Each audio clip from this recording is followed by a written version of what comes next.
Bismillahirrahmanirrahim. Assalamualaikum warahmatullahi wabarakatuh.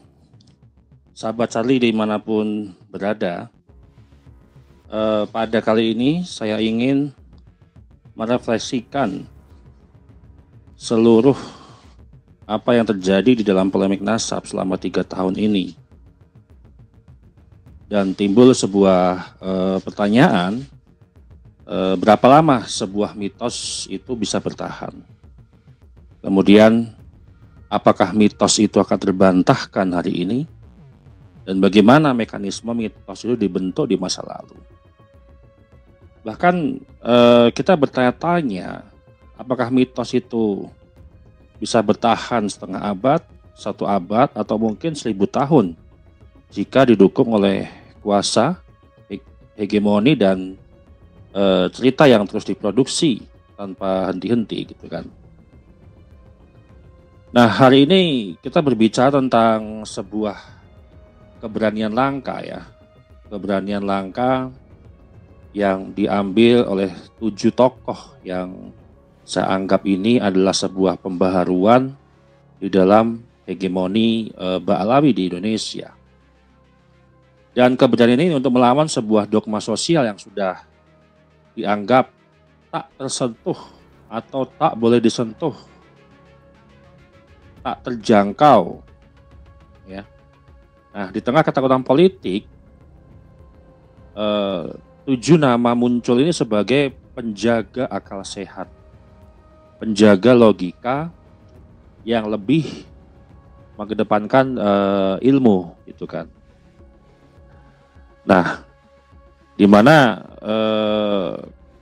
apa yang mereka sampaikan ini membantah atau mematahkan klaim yang selama ini dianggap sakral atau tidak mau untuk dikritik. Bahkan kalau kita bilang adalah anti kritik gitu ya.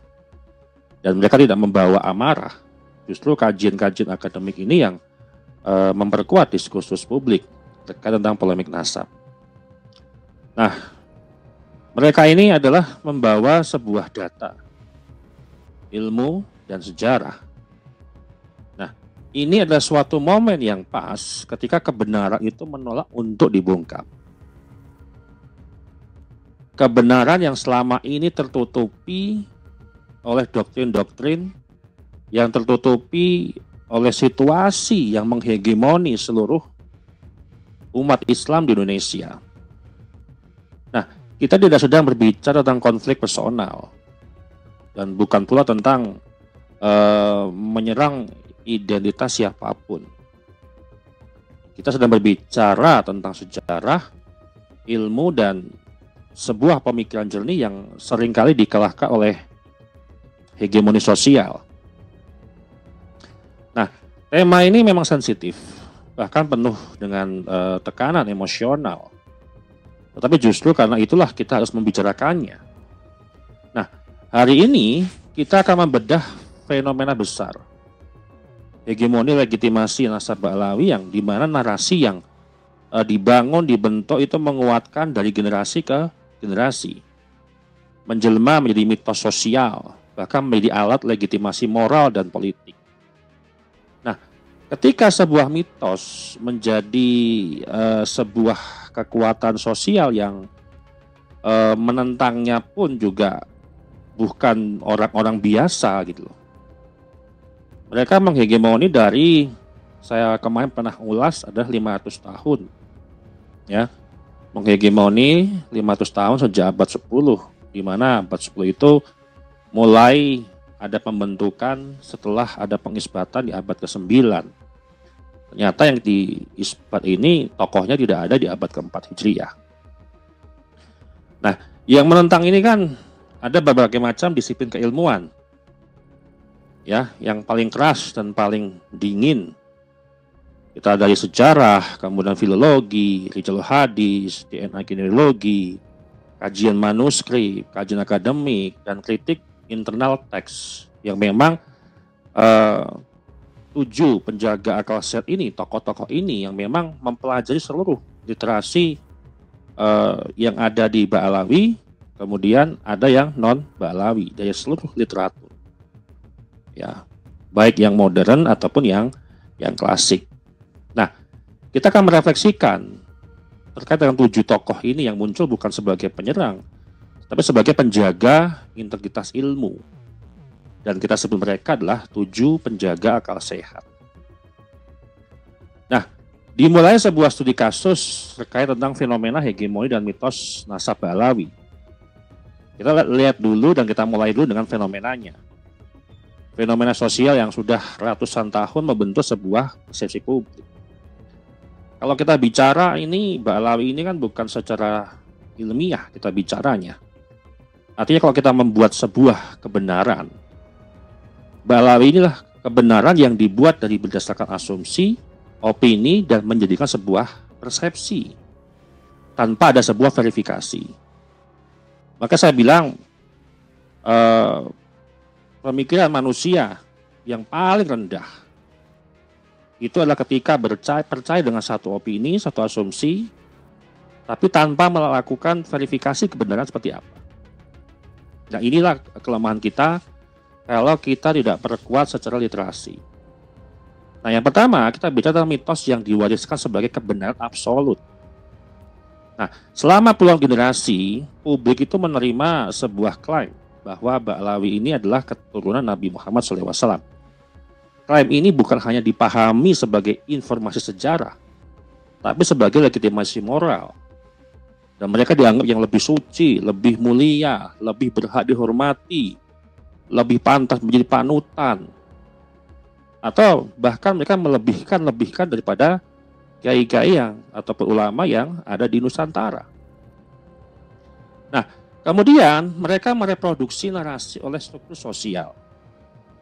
Nah, narasi ini diperkuat oleh struktur dakwah, ya, struktur sosial, kemudian struktur cerita turun-temurun. Bahkan struktur mimbar dan majelis ilmu pun juga mereka mereproduksi sebuah narasi yang dibentuk secara struktur, sistematis, dan masif. Nah, masyarakat ini diberi ruang tidak untuk bertanya. Karena bertanya berarti dianggap menodai sebuah kehormatan. Meragukan nasab Ba'alawi, ya menghina Nabi, gitu kan. Atau bisa dibilang adalah tidak punya adab, gitu kan? Atau kibin-kibin ini biasanya kalau nggak percaya Ba'alawi juga Nabi, kafir, ya, dan seterusnya. Itu kan banyak. Cuma dalil yang pasti itu mereka tidak bisa sampaikan, gitu kan? Nah, kemudian kurangnya sebuah verifikasi ilmiah sepanjang sejarah. Banyak manuskrip lama tidak pernah diuji, dikaji, tidak pernah diverifikasi silang. Dan hanya diterima berdasarkan sanad cerita turun-temurun, bukan sanad data. Kita akademik itu berbicara adalah data, terverifikasi, berkesinambungan dari generasi ke generasi berikutnya sampai hari ini. Nah, bagaimana dampak pengaruh kepada psikologi publik? Hierarki yang dianggap sakral. Nah, di banyak daerah, gelar nasab ini kan memberi sebuah kuasa sosial, penghormatan otomatis, kemudian imunitas simbolik, dan sebuah legitimasi agama. Sehingga kritik terhadap asal-usul itu menjadi kritik terhadap kesucian. Nah, hari ini, 3 tahun yang lalu, lahirlah sebuah generasi baru yang berani untuk bertanya.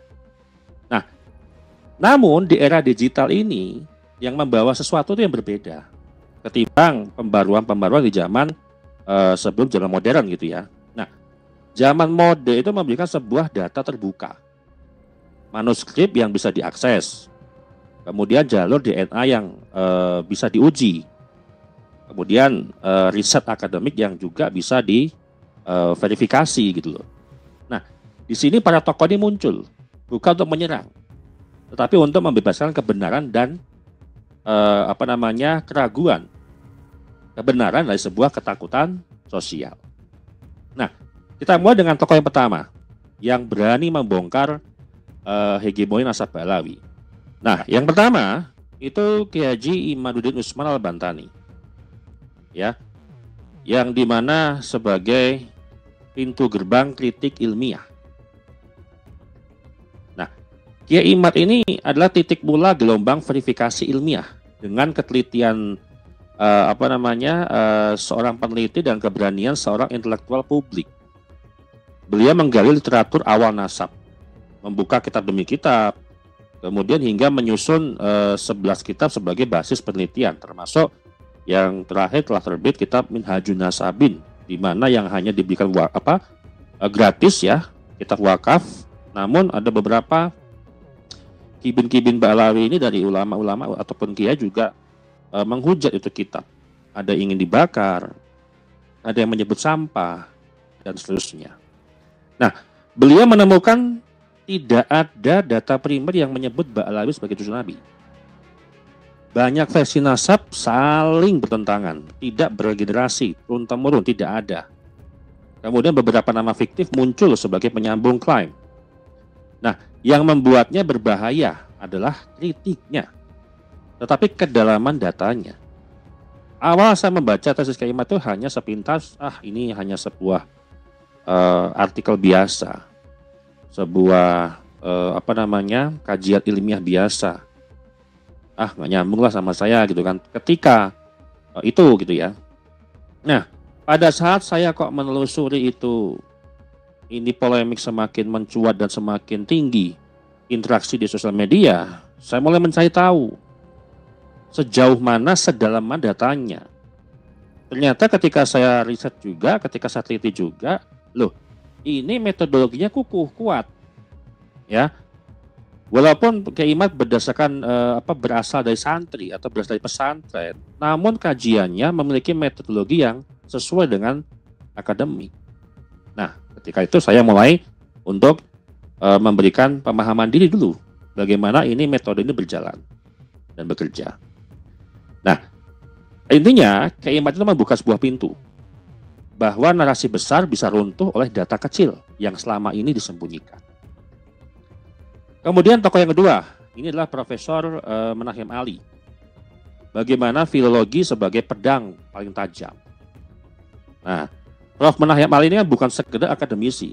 Beliau seorang filolog yang terbiasa membaca manuskrip dari abad 4 Hijri hingga abad ke-12 Hijri.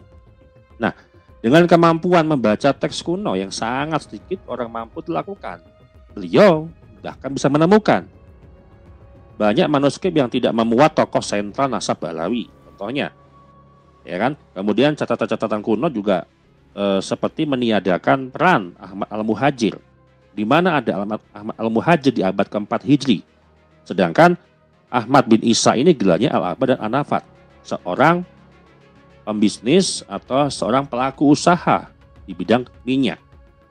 Kata Ba'alawi, Ahmad Al-Muhajir ini adalah seorang imam yang mustahid dan muhadis.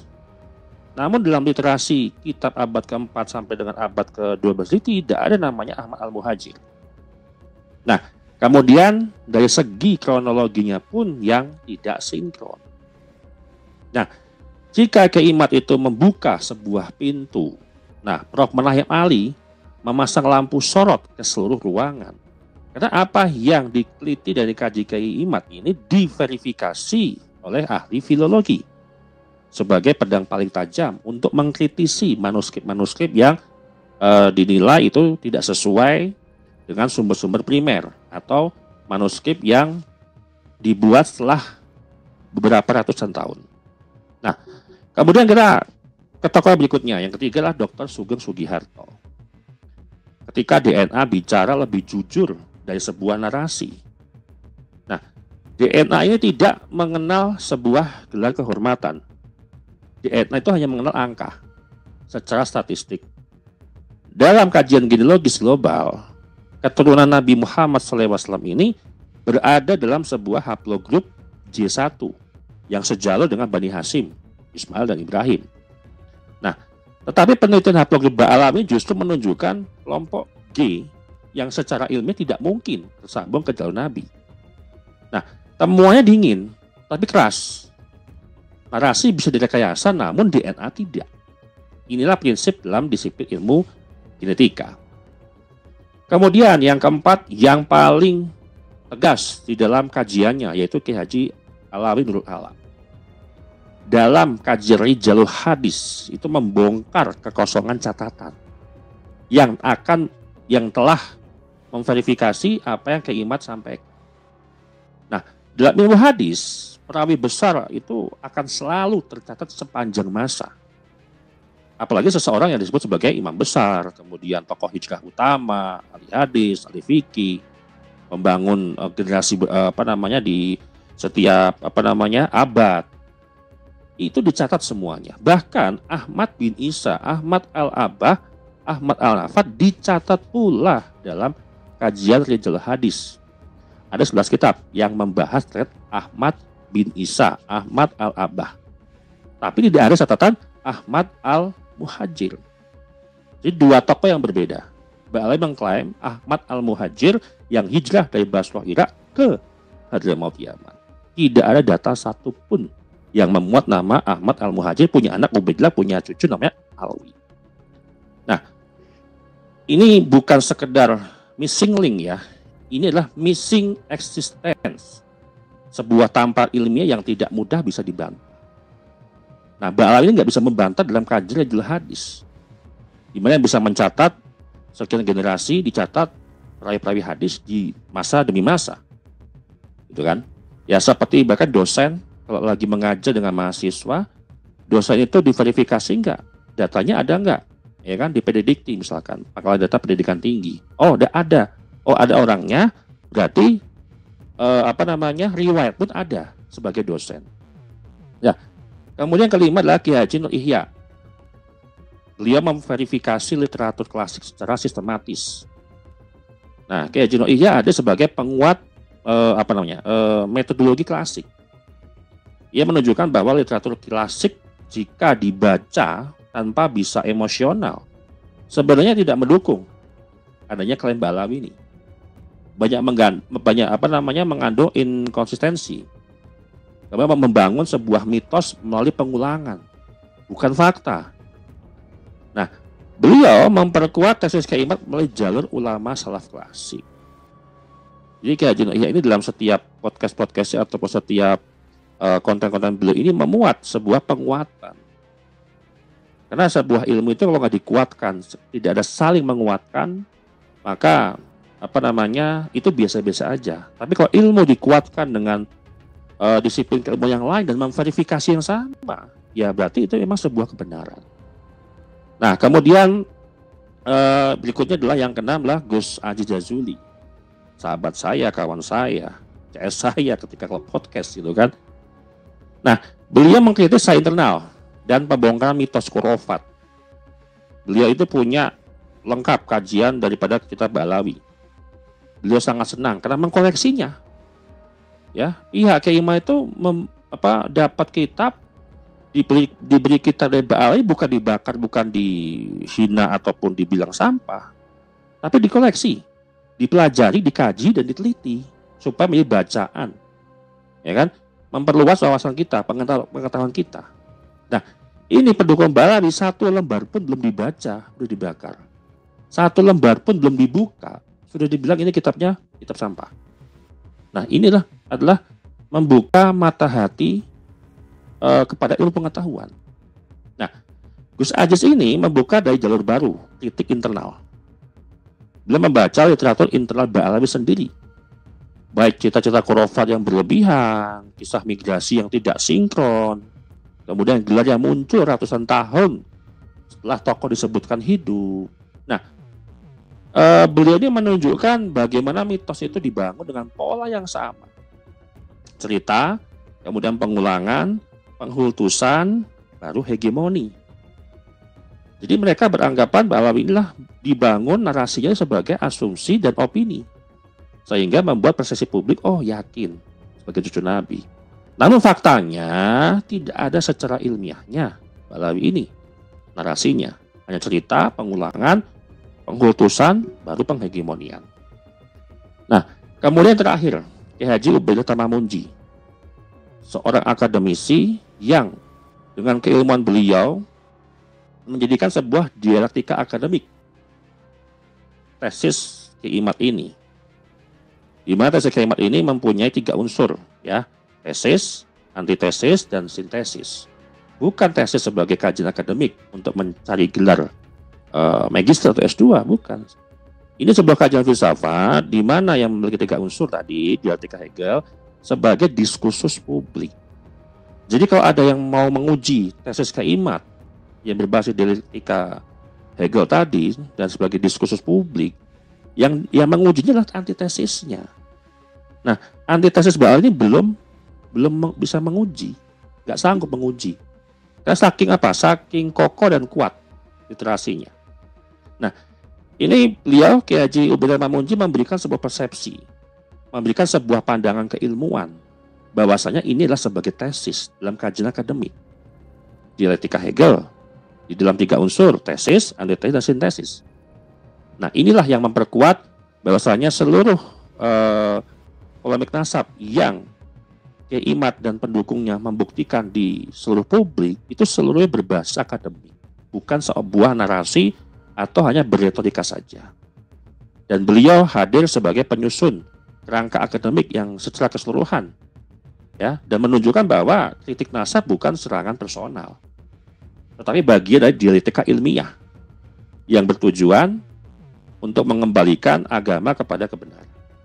Nah, dalam dunia akademik yang tidak bisa diverifikasi harus didekonstruksi. Dan klaim Ba'alawi termasuk klaim yang wajib diuji, wajib verifikasi. Karena dampaknya terhadap sosial politik itu sangat besar, teman-teman. Maka terjadi polarisasi dengan terbelah publik menjadi 2, yang pro dan kontra. Nah, kesimpulannya pada akhirnya sejarah tidak bisa ditekan. Data tidak bisa dipaksa tunduk pada sebuah mitos. Dan kebenaran sekeras apapun ditutupin, pasti mencari celah untuk keluar. Nah, 7 tokoh yang kita bahas hari ini bukanlah penentang. Mereka adalah penjaga akal sehat, logika, ya kan? Penjaga integritas ilmu, penjaga masa depan generasi yang berhak mendapatkan sebuah kebenaran apa adanya, tanpa ada rekonstruksi atau tanpa ada rekayasa. Nah, kita sering diajari bahwa suara terbesar itu adalah suara yang paling benar. Tapi sejarah justru menunjukkan sebaliknya. Seringkali kebenaran itu dibawa oleh suara yang kecil, yang berani berdiri meski sebuah dunia pun memusuhinya. Dan hari ini suara-suara itu sudah muncul, teman-teman. Tinggal kita yang memutuskan, ya, apa kita mau mendengarkan, apakah kita mau menggunakan akal sehat, apa kita mau menggunakan keilmuan kita atau tidak. Nah, ini tantangan kita semuanya kepada seluruh netizen, kepada seluruh umat Islam di Indonesia, khususnya juga umumnya, kemudian kepada seluruh warga negara Indonesia, bahwasanya polemik nasab dan Ba'alawisasi ataupun Yamanisasi ini adalah sebuah polemik di mana itu menjadi sebuah isu laten yang pernah saya bahas di podcast episode berikutnya. Jadi kita harus waspada juga, kita harus betul-betul berpikir yang jernih, jangan mudah terpengaruh, karena sosial media ini banyak dipengaruhi oleh narasi-narasi yang hanya ingin melakukan pembenaran terhadap nasab Ba'alawi. Dan kita sebagai pendengar atau pegiat sosial media tentunya kita bisa untuk memfilterisasi terkait info-info yang tidak kredibel. Terima kasih teman-teman yang sudah menyimak Sahabat Cari di mana berada. Kita akan jumpa di episode berikutnya.